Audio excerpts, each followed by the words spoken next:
Halo, Assalamualaikum warahmatullahi wabarakatuh. Baik, kita jumpa lagi dengan saya, Ibu Darwati Patamasari, mengampu mata kuliah kewirausahaan.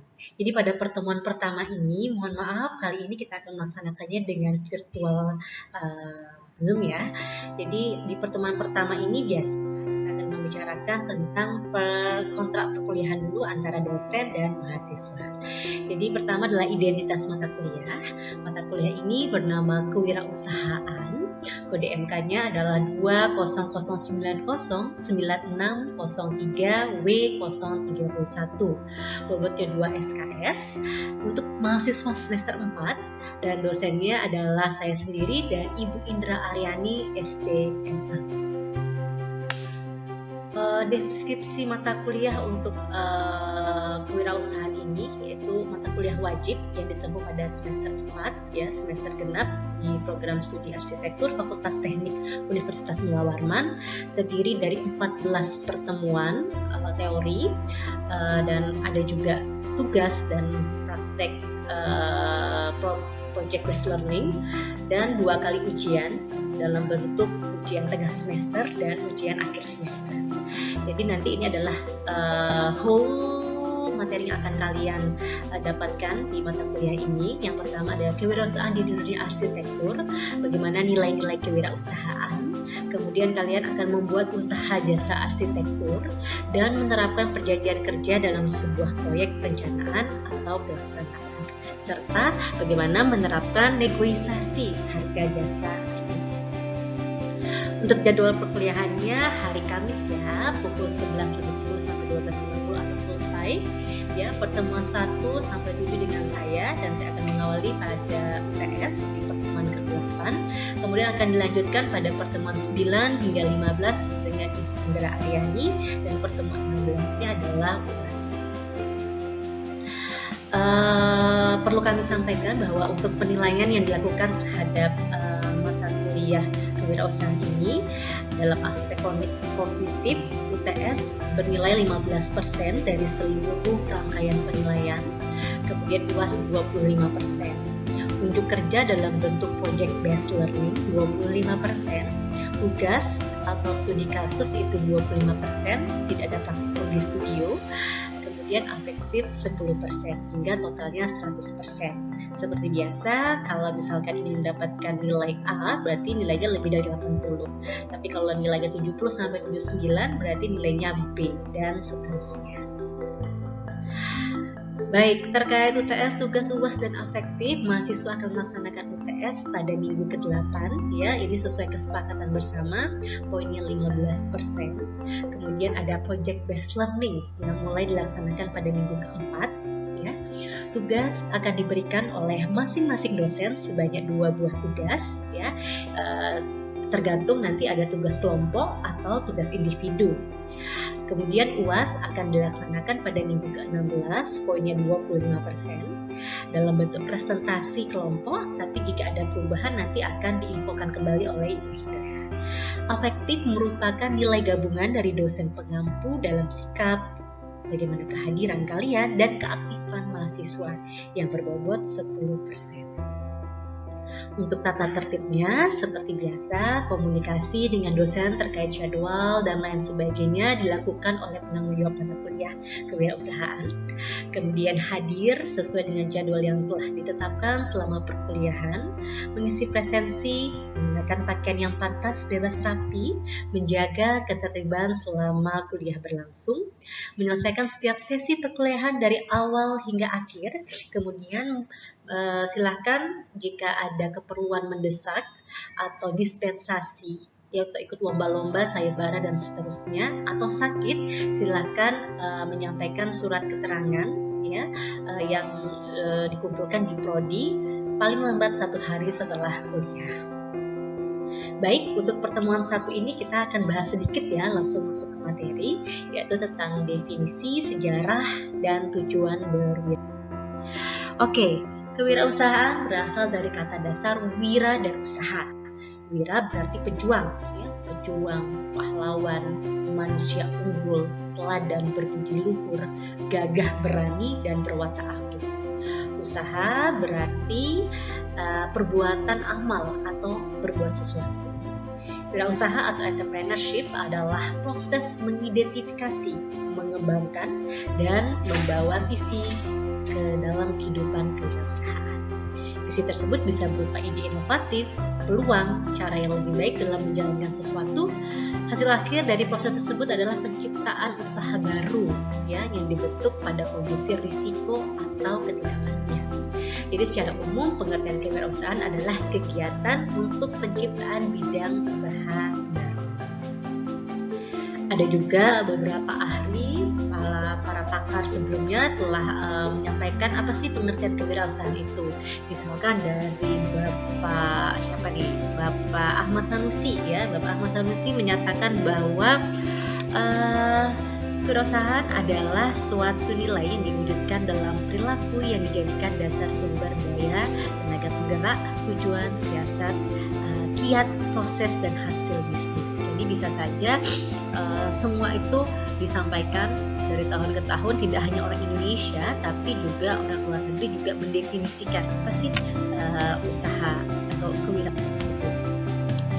Sejarah kewirausahaan kita mulai dari abad ke-16 di mana sebenarnya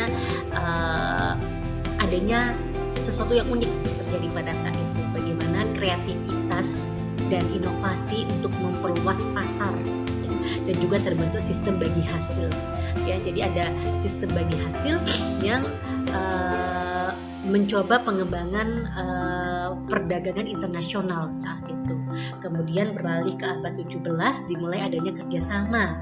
Itu dibentuk dalam pemerintahan Prancis dan John Law saat itu yang menemukan istilah kewirausahaan atau entrepreneurship. Berarti ini sudah jauh lampau sekali, di abad ke-17 sudah tercetus kata entrepreneurship atau kewirausahaan. Kemudian di abad ke-18 ini merupakan abad banyaknya penemuan, hasil penelitian, sehingga pada periode ini pun dimulainya kewirausahaan yang berbasis modal. Ya. Kemudian abad ke-19 ini inovasi dan kemutahiran sudah banyak ya. Ini dua hal tersebut merupakan bagian yang integral dan tak terpisahkan dengan kewirausahaan. Ini mengembangkan bank-bank besar dalam pengembangan industri. Kemudian istilah kewirausahaan itu dikenal sejak abad ke-18, sedangkan kalau di Indonesia itu baru masuk di akhir abad ke-20. Nah, bahkan sejak tahun 1970-an banyak universitas yang mengajarkan kewirausahaan atau manajemen usaha kecil, dan pada tahun 1980-an hampir 600 sekolah di Amerika Serikat memberikan pendidikan kewirausahaan. Jadi itulah sekilas sejarah kewirausahaan yang sudah ternyata lama, dari abad ke-16 sudah terbentuk. Oke, ada yang kenal ini? Ya, ini adalah Bapak Ciputra ya. Beliau dalam suatu koran menyatakan bahwa generasi muda sudah saatnya mengubah pola pandang kalian. Jangan hanya berpikir menjadi pengawal atau pegawai setelah lulus dari lembaga pendidikan tinggi atau universitas. Apalagi jadi pegawai negeri itu nggak usah. Jadilah wirausaha ya. Karena wirausaha itu perlu difikirkan sebagai pilihan. Ya, itu kata beliau, dan memang betul Bapak Ciputra ini, almarhum Ciputra ini sudah membuktikan bahwa menjadi wirausaha itu lebih tangguh, lebih ulet, lebih mempunyai daya saing yang lebih kuat ya, lebih daya skill strength. Kemudian ada 3 jenis wirausaha. Yang pertama adalah necessity entrepreneur, yaitu menjadi wirausaha karena terpaksa. Karena terpaksa dulu nih, ada desakan dulu, kebutuhan hidup kurang, jadi saya harus berwirausaha. Gaji saya menjadi karyawan, gaji saya menjadi PNS kurang, jadi saya harus berwirausaha. Ini adalah necessity entrepreneur. Kemudian ada replicative entrepreneur, yaitu cenderung meniru bisnis yang sedang ngetrend sehingga rawan terhadap persaingan dan kejatuhan. Misalkan dulu tahun awal 2021 ya, itu sudah mulai bisnis boba-boba tuh ya, teh, kemudian ada boba-bobanya ya, tahun 2020 ya, tahun 2020 sudah masuk, dan akhirnya ngetrend, akhirnya semua sepanjang jalan tuh jualan boba gitu ya. Nah, itu bisa disebut replikatif entrepreneur. Kemudian ada innovative entrepreneur, yaitu wirausaha inovatif yang terus berpikir kreatif dalam melihat peluang dan meningkatkannya. Jadi tidak serta-merta berhasil langsung jumawa, langsung sombong, langsung ingin memperlihatkan dirinya, tapi dia menjadi cambuk, ya, jadi menjadi cambuk dirinya untuk meningkatkan terus peluang usaha-usahanya. Tipe entrepreneur, jadi mereka yang dapat dikatakan sebagai entrepreneur diantaranya ya, ada pedagang, saudagar, pengusaha, konsultan berencana, ya, arsitek, businessman, industrialis, pialang atau broker, pengusaha waralaba, dan investor. Karakter wirausaha sukses itu seperti apa sih, Bu? Nah, adanya kepemimpinan, keberanian, ya, bertindak, tim yang kompak, harus terbuka, berjiwa besar kalau dikritik, ya, dan ada sistem kepercayaan. Yang kedua, orientasi ke depan. Wirausaha yang sukses harus memiliki visi misi, ya, harus visioner, berpikir positif dan berpengetahuan, ya, rajin membaca, ya, seperti itu. Kemudian ada motivasi berprestasi. Jadi pekerja keras itu pantang menyerah, komitmennya mutu, gitu, ya. Kemudian ada jaringan usaha. Nah, ini jaringan kerja, banyak teman, kerjasama, dan seterusnya. Kemudian juga menghadapi perubahan, ya, tidak takut menghadapi perubahan, selalu berpikir kreatif, gitu ya, berpikir kritis, menyenangkan, proaktif, ya, inovatif, efisien, proaktif, dan orientasinya selalu tidak hanya keuntungan tapi juga mendapatkan pahala. Nah, itu ya, kalau agama Muslim mungkin bisa bicara tentang bukan hanya kehidupan di dunia tapi kehidupan di akhirat. Oke, wirausaha tuh harus cerdas, ya, wirausaha dengan cerdas. Prinsipnya kita harus pahami setiap tindakan yang akan kita lakukan, kita ikhlas, kita rencanakan dengan baik, terkonsep dengan baik, dengan langkah dan strategi yang matang atau terukur. Jangan sekedar coba-coba, ya. Kemudian kedua, peluang sukses selalu ada, ya, selalu ada. Kerja keras, lurus dan benar, cermat serta hemat. Hemat, ya. Oke. Kemudian penguasaan terhadap konsep manajemen itu adalah kunci sukses menjalankan bisnis atas dasar wawasan dan cara pandang ke depan yang akhirnya menjadi pilihan. Kemudian juga harus mampu mengatur pos pengeluaran, tidak besar pasak daripada tiangnya, ya. Nah, seperti itu. Bagaimana memulai usaha atau bisnis, ya?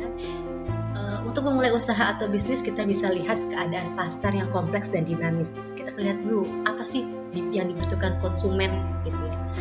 Yang kedua, kita dapat menjadi mesin penggerak, memulai peluang yang baru. Kita lihat kebutuhan dan harapan konsumen. Kemudian kita bangun tanggung jawab dan etika moral. Kemudian kita berinovasi produk, pasar, dan modal bisnisnya. Kemudian kita komunikasi yang baik terhadap konsumen. Itu yang hal-hal yang perlu kita lakukan. Berangkat dari situ, pemimpin atau suatu pimpinan usaha atau organisasi itu punya insting usaha atau bisnis. Gimana insting usaha dan bisnisnya? Yaitu kemampuan membaca pasar, ya, apa yang dibutuhkan oleh konsumen, kemampuan negosiasi dan tawar-menawar, ya. Seorang perencana atau desain arsitektur, ya, juga harus mampu negosiasi atau tawar-menawar. Ini perlu latihan, ya. Sekiranya gambaran kita, desain kita ini bisa dihargai berapa? Nah, itu harus ada proses tawar-menawar, ya. Kemudian harus super ramah, ya, bukan harus ramah banget, ya, tapi setidaknya harus ramah, ya, sopan, menghargai dan menghormati dengan tidak mengurangi nilai harga diri. Dapat saya sampaikan pada pertemuan pertama hari ini. Saya tutup dengan quotes dari Jack Ma. Anda boleh belajar dari pesaing Anda, tapi jangan meniru, karena meniru maka Anda akan tampan. Terima kasih. Wabillahi taufiq wal hidayah. Wassalamualaikum warahmatullahi wabarakatuh.